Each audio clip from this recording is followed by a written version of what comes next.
Boa noite. Boa noite também aos nossos irmãos e irmãs da internet. Mais uma vez, muito bem-vindos.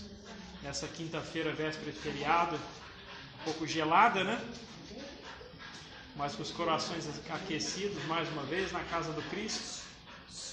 Abençoados pela espiritualidade, por mais essa oportunidade maravilhosa, né? De estar junto dele, mais uma vez. Temos uns convidados diferentes, vocês não podem ver, mas aqui a gente recebe de todos, né? Isso é bom. Bom, como de praxe, pessoal, acho que é importante a gente trazer os recados de sempre, né? Todas as terças-feiras, já na nossa agenda, né? Que a gente vem preenchendo a semana com atividades, são importantes. Então, todas as terças-feiras, os estudos online que nós realizamos na casa, né? Estamos estudando as obras de André Luiz. Nesse momento nós estamos concluindo o estudo do livro Missionários da Luz. Então nós reiteramos o convite para todos, sem exceção. É uma oportunidade do estudo importante quando a gente não tem condições de se deslocar, né? Nem sempre é possível. Então nesse momento, uma sagrada oportunidade de fazer o estudo dentro de casa. Né? Num horário que já é tranquilo, que é 7h30, acho que para boa parte já deu tempo de chegar, jantar, tomar um banho, reunir a família. Então, quem ainda não está cadastrado e quiser participar aqui presente, fala ali na saidinha com a Rita que ela organiza para vocês. E online, só procurar pelo Flávio, tá? Que ele vai faça o pedido, ele vai inserir vocês no grupo. Também seguindo a nossa agenda de estudos, como de praxe, toda quinta-feira nos reunimos. E aí já há alguns meses, a tia Flávia, as tias Flávias, né, organizaram o estudo da evangelização infantil. Né? Então também, de novo, um momento importante, porque às vezes a gente fica um pouco acanhado de ir para o estudo, leva a criança, às vezes fica com aquela sensação que atrapalha. Não atrapalha não. Muito pelo contrário, são muito bem-vindas. E aqui mais uma vez a oportunidade, enquanto elas estão aprendendo, né, seguindo os caminhos de Jesus, os pais estão aqui também com tranquilidade, com calma, para aproveitar o momento também do aprendizado. Então, todas as quintas, no mesmo horário, nós oferecemos o estudo da evangelização infantil. Tá bom? Um outro tema importante também que a gente vem falando, já é sabido que nós temos os trabalhos assistenciais, que nesse momento a casa oferece para algumas famílias, todo terceiro sábado do mês, a entrega das cestas básicas, né? Isso é um trabalho voluntário que nós fazemos, uma arrecadação que é feita de alimentos através de amigos, colegas, parceiros. Então, a mês sim, mês não, a gente vai sempre procurando, né, Isa, algum trabalho para que a gente possa arrecadar recursos além das doações. Então, nesse momento, nós continuamos com a venda dos pães de queijo, né? Cada pacotinho, quanto? É meio quilo, Isa? 1 quilo, 50 pãezinhos. Um pacotinho, 1 quilo, 50 pãezinhos de queijo, a R$25. Aqui a diferença do valor de compra é direcionada totalmente para a compra dos alimentos, para a manutenção das atividades, para a complementação. Tá bem? Dados os recados, está aproximando também a Semana Inácio Ferreira, do nosso aniversário de 3 anos, né? Essa vai ser presencial. Então, reforçando, nós teremos aqui no dia 11, a presença do Fábio Dionísio, que vai ser às 20 horas. No dia 12, também às 20 horas, o Sérgio Santos e a Marlene vão contar histórias de Chico, muito interessante, né? Sempre saber de Chico.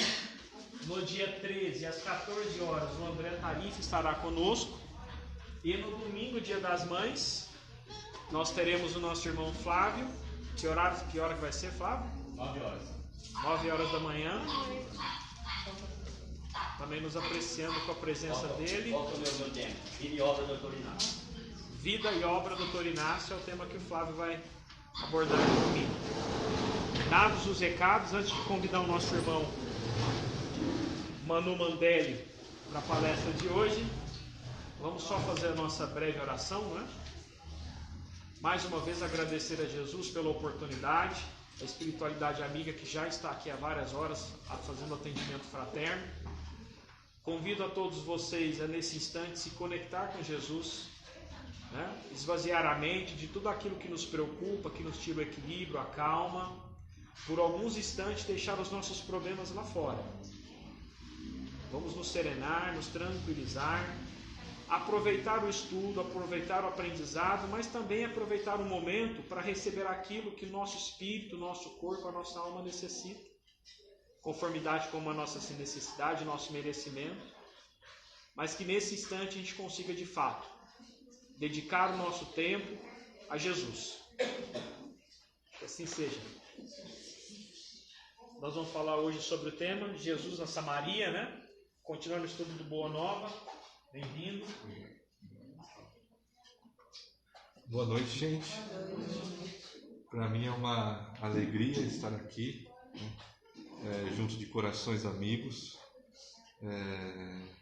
falar um pouco a respeito do Evangelho de Jesus e ver que existe mais uma casa espírita aberta. Eu falo isso porque é a primeira vez que eu venho aqui, né?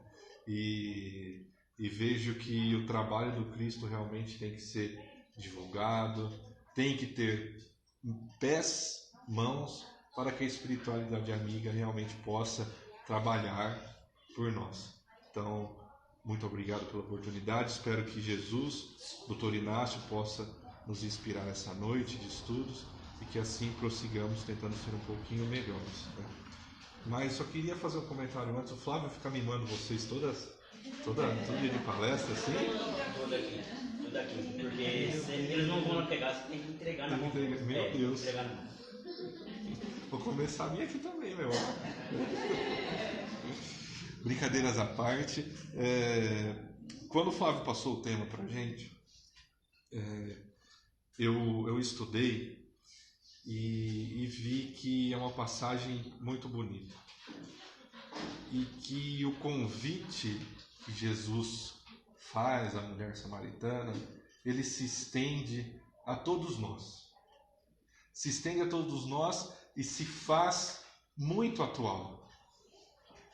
Talvez mais atual que nunca. Porque é um convite aonde faz com que a gente busque o alimento da alma. E que muitas vezes nos enganamos buscando na matéria o alimento do Espírito. Então, para que nós comecemos, vamos ler um trechinho do Jesus na Samaria, no capítulo 17 do Boa Nova, fala o seguinte: descendo Jesus de Jerusalém para Cafarnaum, seguido de alguns discípulos, nas suas habituais jornadas a pé, alcançou a Samaria, quando o crepúsculo já se fazia mais sombrio.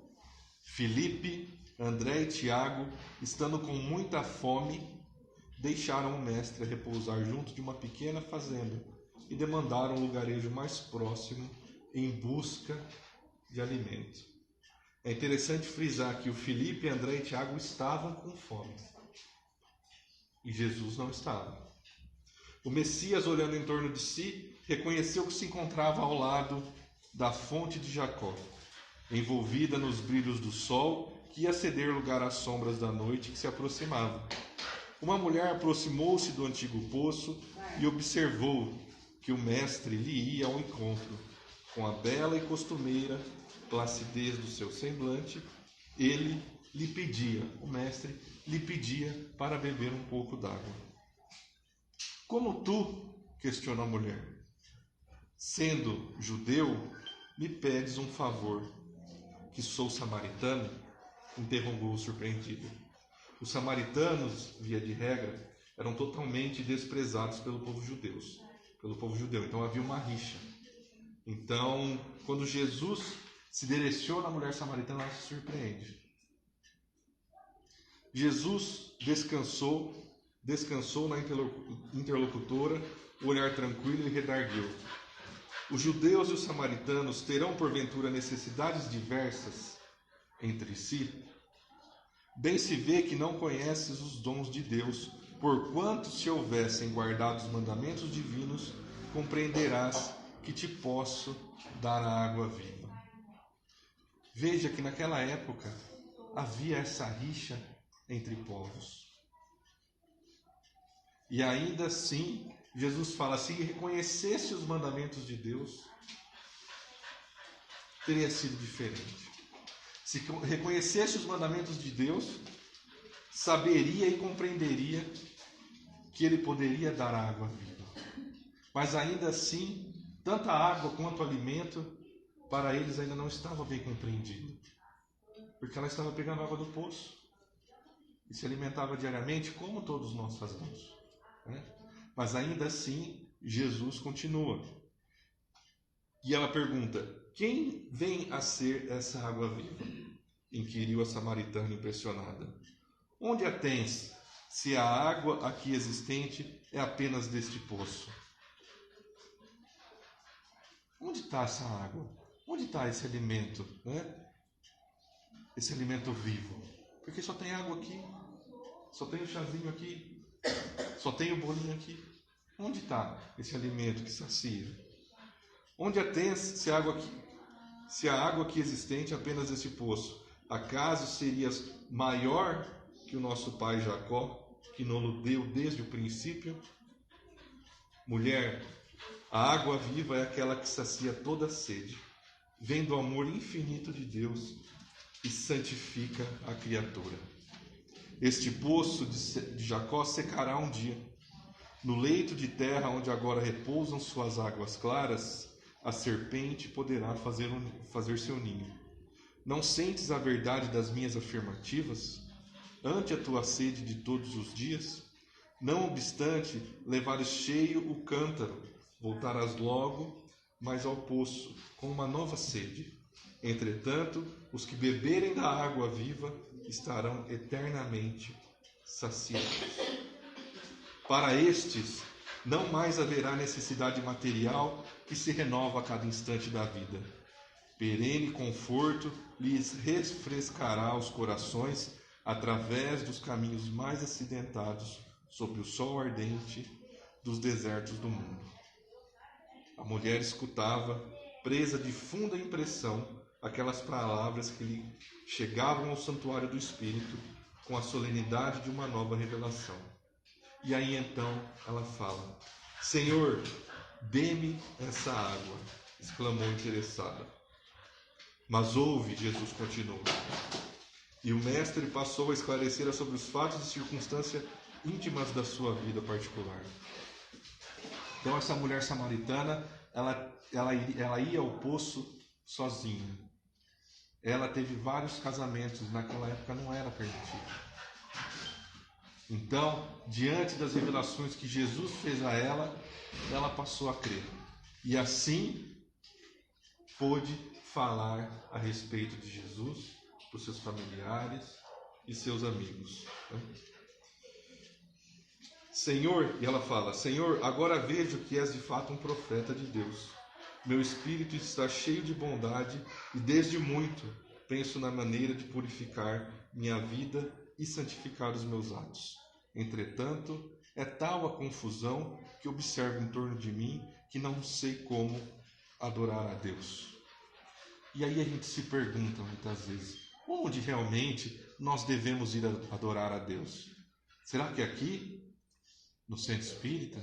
Será que é no terreiro de Umbanda e Candomblé? Na igreja católica? Na igreja evangélica? Onde adorar? Eu me locomovi de casa até aqui e porventura nós podemos pensar: estamos aqui. Estamos aqui e estamos participando. De corpo, poderemos dizer que sim, estamos participando. Mas estamos falando de um elemento sutil, do pensamento, da alma, que realmente somos. E sabemos do poder do pensamento. E sendo nós o pensamento, onde nosso pensamento estiver, lá estaremos. Então nós podemos nos encontrar aqui fisicamente. Mas se nós estivermos pensando na janta, pensando no que a gente vai fazer depois daqui, é lá que nós já estamos. Então vejam que é tudo muito sutil. Então onde nós vamos adorar? Como nós iremos compreender? Porque de estudos, de livros, nós já temos muitos recursos. O que falta para nós espíritas, cristãos, é a prática. é o contato com aquele que necessita um pouco mais de nós. Porque nós também necessitamos. Porque se nós não necessitássemos, nós não estaríamos aqui. Nós não estaríamos numa casa espírita. Nós estaríamos saciados. Nós estaríamos alimentados. E não percebemos que a cada encontro que nós fazemos em nome de Deus, em nome de Jesus, é um banquete espiritual. Onde nos é servido a água viva. Onde nos é servido o alimento para o espírito. Com isso não quer dizer que nós tenhamos que deixar de comer, deixar de beber das coisas materiais. É claro que nós precisamos disso para a manutenção do corpo físico. Apenas isso. Mas o nosso espírito hoje tem sede e fome do Evangelho. E é nisso que nós temos que focar a nossa atenção. Porque diante de nossas crises, de nossos questionamentos, muitas vezes nós voltamos o olhar estritamente à matéria. É claro que a matéria tem as suas necessidades, mas não é só isso. O espírito também, através da matéria, clama o auxílio. Clama o auxílio. E aí nós temos o Evangelho que nos reconforta. Mas se esse alimento que nos chega tem que nos dar energia para que a gente se mova para o bem. Senão nós estamos desperdiçando. Essa água que nós bebemos do Evangelho, se nós não nos nutrirmos e sentirmos saciados, nós não estamos a bebendo direito ou fazendo o uso direito. Porque nós hoje, em posse da doutrina espírita, da revelação que Jesus Cristo vem nos mostrar, o que nós temos feito com tudo isso? O que nós temos feito? Porque se estamos esperando um outro Messias ou um outro trabalhador que assuma a responsabilidade por nós, isso não teremos. Então, quem que vai assumir a responsabilidade da nossa própria vida? Nós mesmos. Porque de acordo com os ensinamentos estamos nos alimentando. Então, diante desse banquete, e como ele fala aqui,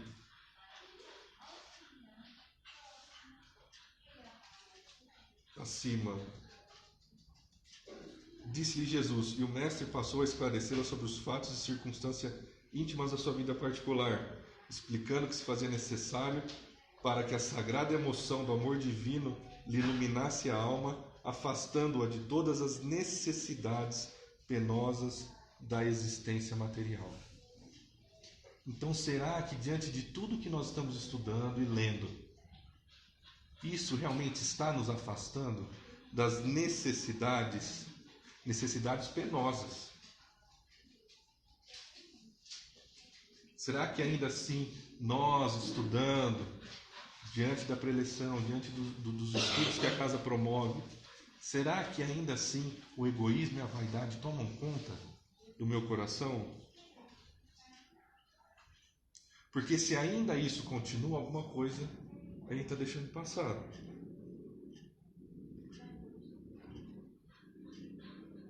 É claro que na condição de encarnados temos certas dificuldades que fazem parte da nossa caminhada.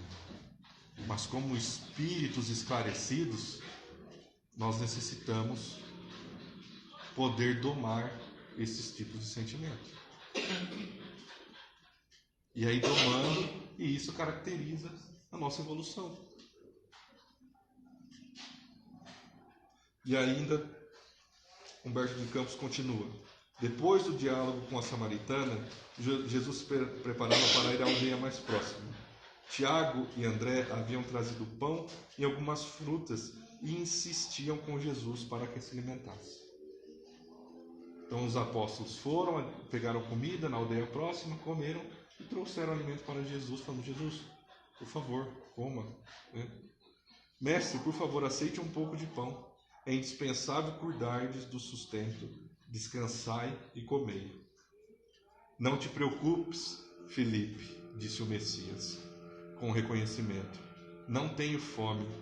Aliás, recebo um alimento que talvez os meus próprios discípulos ainda não pudessem conhecer. Qual? Atalhou o apóstolo com interesse.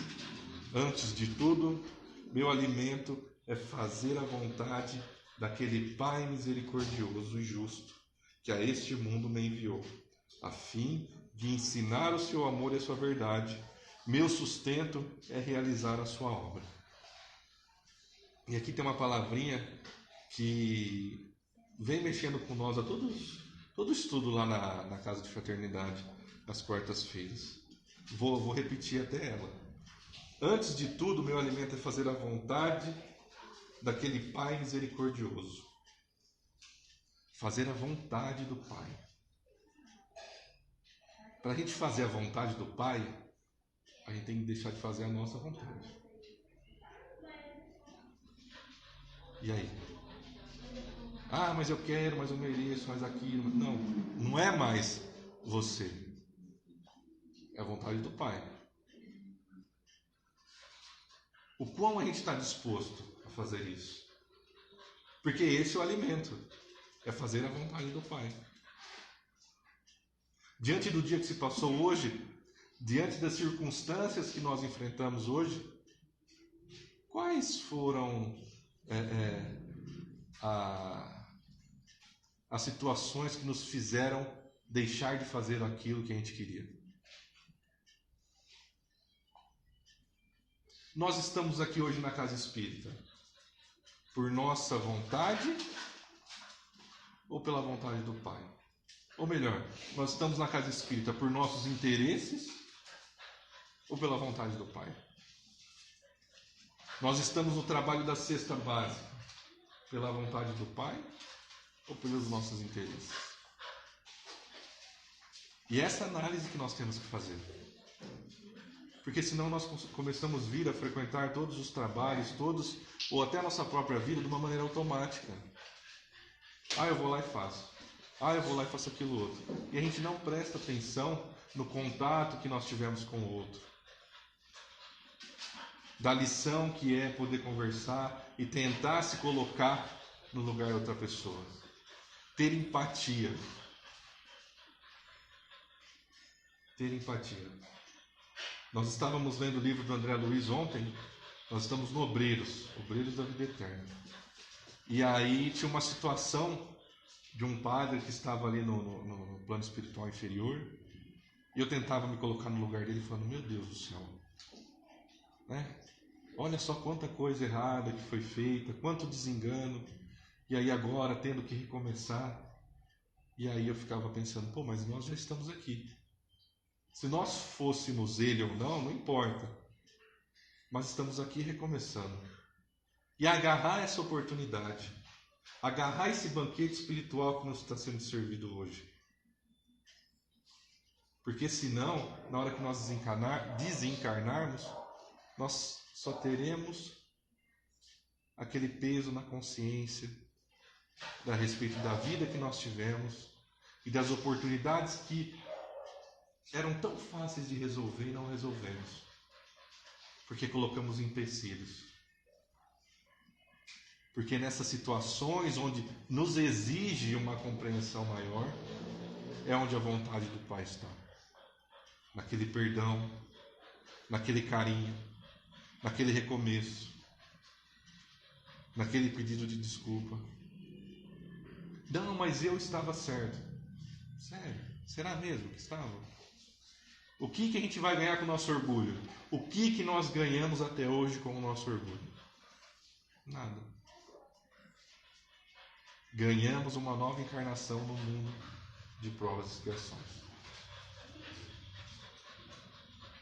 E a vontade do Pai é que nós deixemos de lado o orgulho. Abracemos a fraternidade. Mas ainda assim a gente se pergunta: será? Será mesmo que é verdade? Que existe vida após a morte? Será? Por que será que diante de tanto conhecimento que a gente tem, ainda a gente é tão reticente em fazer? Por quê? Sabendo que eu vou ter que me reencontrar e entender com aquele meu inimigo, por que não partir de mim hoje? Que eu tenho mais entendimento. Por que não partir de mim hoje que estou me comprometendo ainda mais? A cada quinta-feira a gente reforça o nosso comprometimento com os ensinamentos de Deus, de Jesus. Mas e aí? Se nós estamos aqui estudando, a prova vem para quem estuda. Não vem para quem não está estudando. E aí, como que a gente faz?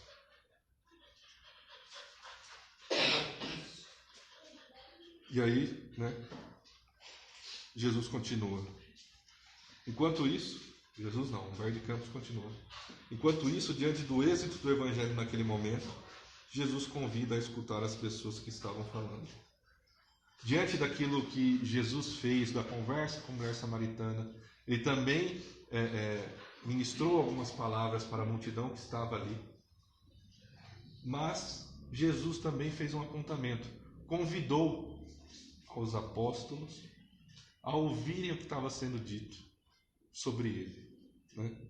Enquanto alguns elogiavam, outros o acusavam de ser um impostor ou um explorador de piedade popular.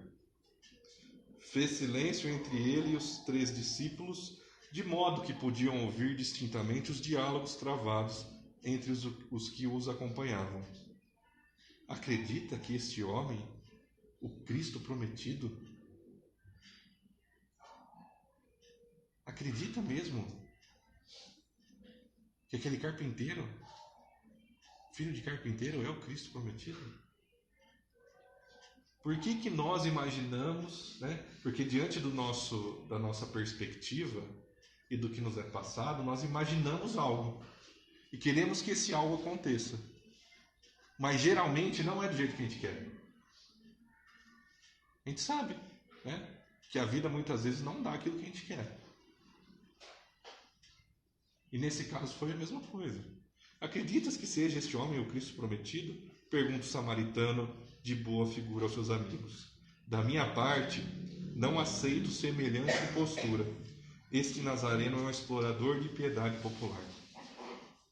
É certo, concordava o interpelado, mesmo porque em sua terra não chega a valer um denário. Pelos próprios parentes é tido como inimigo do trabalho e há quem duvide da sua preguiçosa cabeça. É um louco de boa aparência, exclamava uma mulher idosa para a filha. Pelo menos essa é a opinião que já ouvi de habitantes de Cafarnaum. Entretanto, cá para mim, acredito que seja um grande velhaco. Por que se meteu com pescadores quando alegra ser tão sábio? Por que não se transfere para Jerusalém ou mesmo para o Tiberíades? Bem sabe a razão disso. Lá encontraria homens cultos que lhe confundiriam a presunção. Jesus, no entanto, não se preocupa com o sucesso mundano ou com a opinião das pessoas, mas sim em fazer a vontade de Deus e trabalhar para o bem. E aí fica a pergunta para a gente, Nós nos preocupamos com esse sucesso mundano? Nós nos preocupamos com o que as pessoas vão falar de nós? Nós nos preocupamos novamente em fazer a vontade de Deus? Qual que é a nossa preocupação? Nós trabalhamos para quem? Para o outro ver? Nós fazemos palestra para quem? Para eu me satisfazer? Ou para que a gente fale e estude a respeito do Evangelho? Será que dentro desses trabalhos na casa espírita, ou qualquer trabalho assistencial que eu vou, É a vontade de Deus que está imperando? Ou sou eu ainda na minha pequenez e no meu egoísmo, mostrando ou tentando mostrar a Ele que eu estou participando na sua obra? Entretanto, preciso que o Senhor atenda os meus pedidos. Será que nossa relação ainda é uma troca? Se ainda nós estivermos com esse tipo de pensamento, seria interessante nós corrigirmos agora. Porque quando nos endereçamos a qualquer trabalho que envolva o outro, temos que ter o desinteresse. Temos que ter apenas a vontade de auxiliar. Porque se nós pensarmos que vamos chegar a Jesus, chegar a Deus, esquecendo o nosso próximo, não chegaremos. Nós chegaremos ao Cristo através dos nossos irmãos e chegaremos a Deus através de Jesus. Então, será que esse atalho, vamos colocar de uma maneira figurada, que eu venho até o centro, de carro, de ônibus, me blinda de ter o contato com o próximo? Será que nós pensamos que indo ao centro, a igreja é uma via rápida de salvação, onde eu não preciso ter contato com as outras pessoas durante o percurso? Ou de quinta a quinta-feira, de segunda a segunda-feira? Onde apenas 1 hora que nós ficamos juntos é o suficiente para que a gente faça a vontade de Deus? Nós precisamos já nos desvencilhar desse tipo de pensamento, aonde nós nos colocamos como autossuficientes, que nós não somos. Nós podemos ter alguma facilidade material, mas necessitamos do outro, em termos de tratamento, de psicólogo, psiquiatra. Isso falando de problemas e deficiências orgânicas. Ao mesmo tempo, temos aqueles que necessitam do alimento, que buscam a casa espírita, que buscam qualquer outro tipo de agremiação religiosa para que consigam um auxílio alimentar. Ou seja, todos nós precisamos um do outro. É engraçado que, se nós sairmos desse âmbito e pensarmos racionalmente a respeito de todos nós aqui, todos nós dependemos um do outro e muitas vezes nós nem sabemos. Se nós formos no mercado agora e pegarmos lá um saco de arroz na mão, como que esse saco de arroz foi parar ali? Quantas mãos tiveram nesse saco de arroz para que ele estivesse ali? Desde a sua colheita, desde a sua limpeza, desde o ensacamento, do transporte, do mercado. Olha de quantas pessoas eu necessito para poder comer o arroz. Assim com o feijão, assim com a carne, com o vegetal. Vejam que todos nós precisamos um do outro. E ainda assim a gente acha que vive sozinhos. Não vivemos. Não vivemos. E por que eu ignoro aquele que vem me pedir ajuda?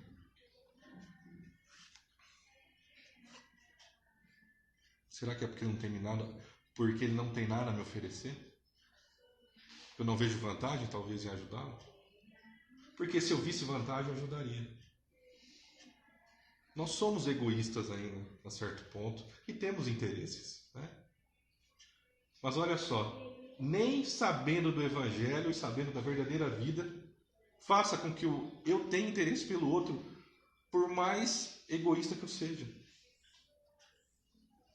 Por mais querendo o meu bem a todo custo, eu ainda não enxergo. Então é um pensamento que nós temos que exercitar, já com o desinteresse. Entendemos que todos nós aqui somos irmãos. E se nós não nos tratamos como irmãos, não estamos fazendo a vontade do Pai.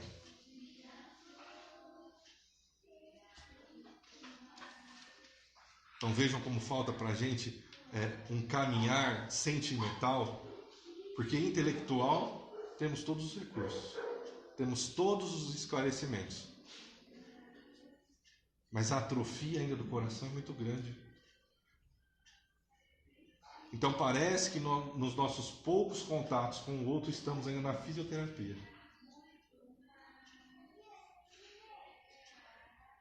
É uma fisioterapia que a gente faz obrigado. Porque se fosse por nós mesmos, nem faríamos. Quando nós reconhecermos que o Evangelho é realmente a nossa tábua de salvação, a gente vai querer sair fazendo qualquer trabalho, ajudando todo mundo que nos buscar. Mas ainda assim, há um gap, há uma distância que nos faz estarmos longe. Vamos esperar eles conversarem, né?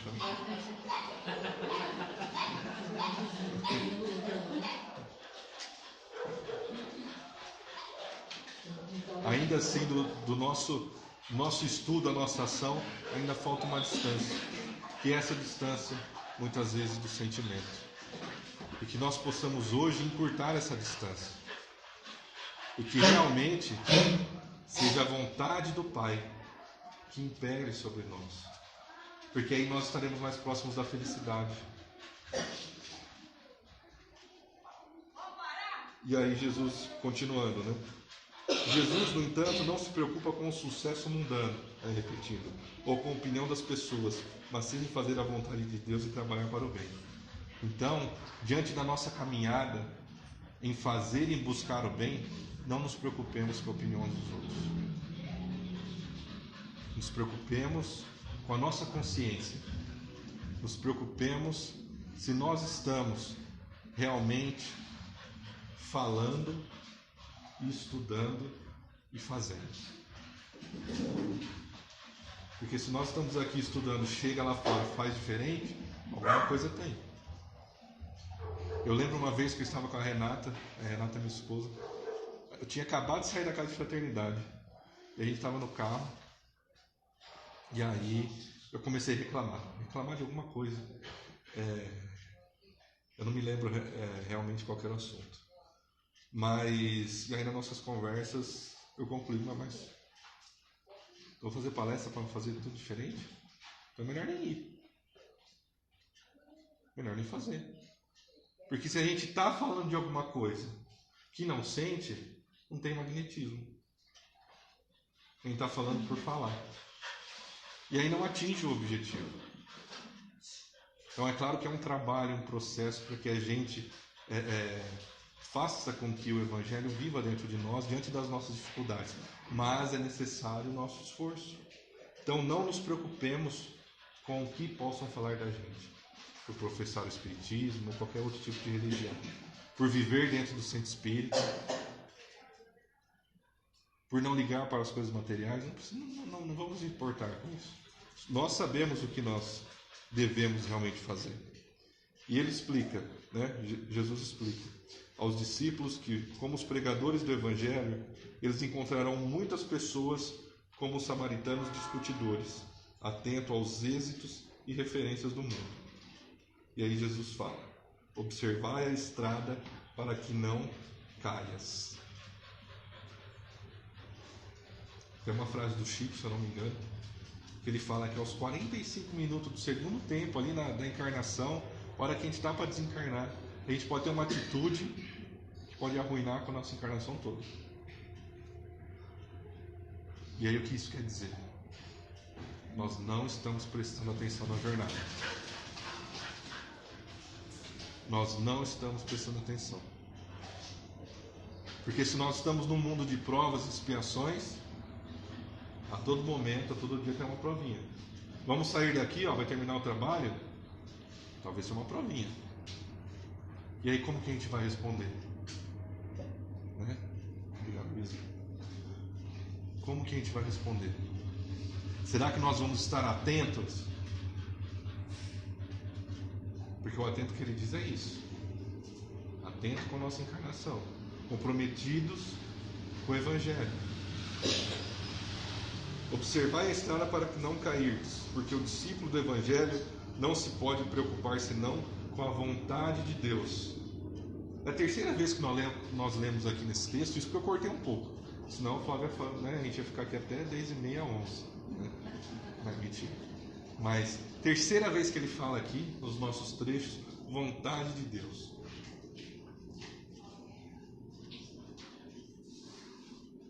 Será realmente, vamos nos questionar de novo, será realmente que nós temos feito a vontade dele? Lembrando que fazer a vontade dele é deixar de fazer a nossa. É esquecer um pouco da gente.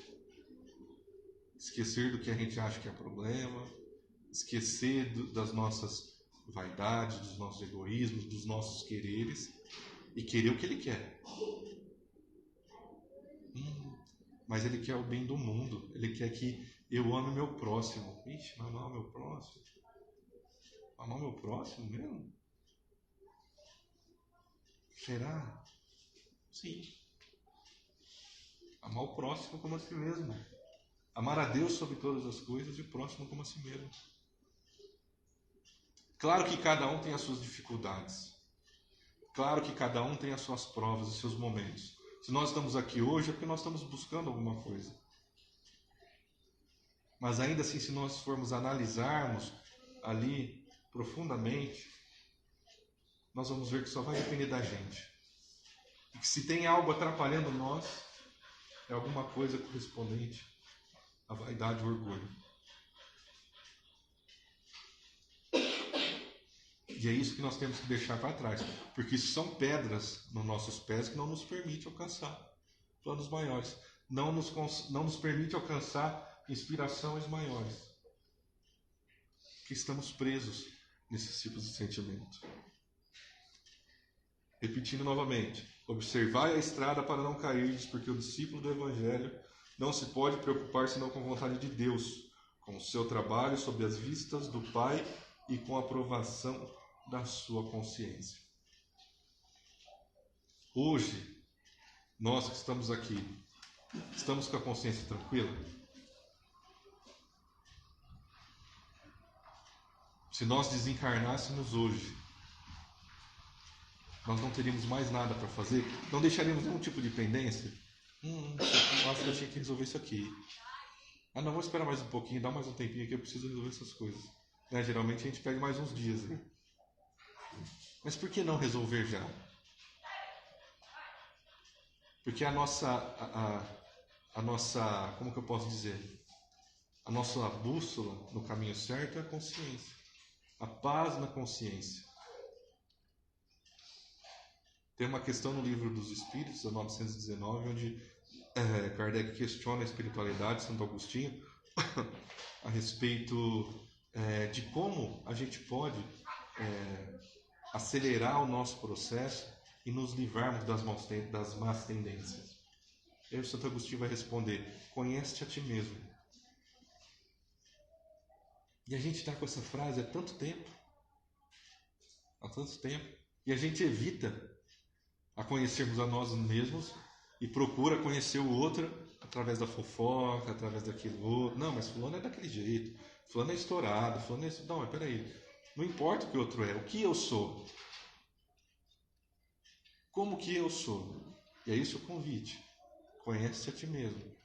E ainda assim Kardec não ficou satisfeito com a pergunta, com a resposta, e questionou. Falou, tá bom, mas qual que é o meio mais rápido, mais prático, eficaz de eu chegar nesse conhece-te a ti mesmo? E aí Santo Agostinho, resumidamente, ele diz: fazia o que eu fazia quando estava encarnado. Antes de deitar, fazia um exame na minha consciência. E via onde eu poderia ter errado. Se eu errei com Deus, com o próximo e comigo mesmo. E se fizermos isso de coração, Deus, através da espiritualidade amiga, vai nos dizer Qual foi o ponto onde erramos? E aí que está a mensagem. E aí que está o cerne da questão, talvez. Vai ser aquilo que nós evitamos fazer. Que é a vontade do Pai, mas não a nossa.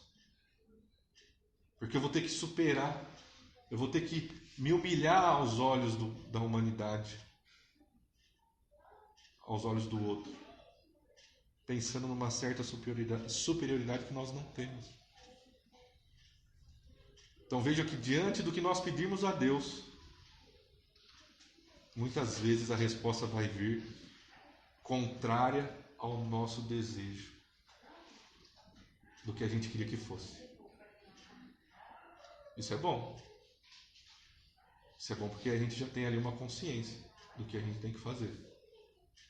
E aí sim a gente vai estar tomando dessa água viva e se alimentando desse alimento que sacia. Porque hoje o banquete está servido, mas ainda assim nós temos receio de comer. Flávio, Isa, muito obrigado pela oportunidade.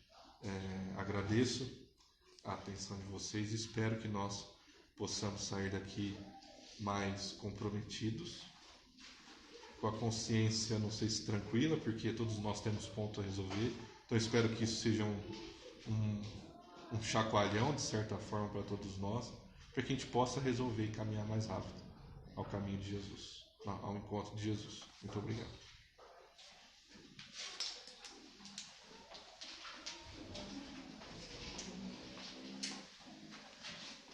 Vamos agradecer aos nossos amigos que estão nos acompanhando. Eu dei uma olhada ali, respondi pro pessoal. Estão mandando um beijo para você, os amigos aí, viu, Manu? Tavinho, o pessoal estão te assistindo aí. Então vamos agora agradecer ao nosso irmão Manu por ter trazido até nós essas lindas lições, né, que Humberto de Campos nos apresentou no livro Boa Nova. Jesus nos mostrando ali, né, que por mais que a gente possa estar errando, por mais que os outros pensem de nós aquilo que nos magoa, aquilo que nos fere, o que importa é o que a gente sabe de nós mesmos e o quanto nós estamos dispostos a caminhar com Jesus, né? Então, vamos pedir para Ele, nosso mestre, nosso amigo, nos inspirar nessa noite, tocar o nosso coração, nos auxiliar a despertar nossa consciência para o bem, para o amor, para a caridade, que possamos aproveitar desse banquete de hoje, harmonizando os nossos pensamentos, permitindo a Jesus essa comunhão através do passe, né? Que Ele toque o nosso coração, que Ele alivie um pouco o nosso fardo através da espiritualidade amiga e que também a gente possa fazer a nossa parte caminhando em direção a Ele, né? Combatendo as nossas imperfeições, com fé, com esperança, né? Para que a gente possa ter uma noite de muita paz, de muito aprendizado. Que assim seja. Pessoal, a gente vai encaminhar os passos, tá? Fiquem em oração, né? Pensando naquilo que você veio oferecer, agradecer.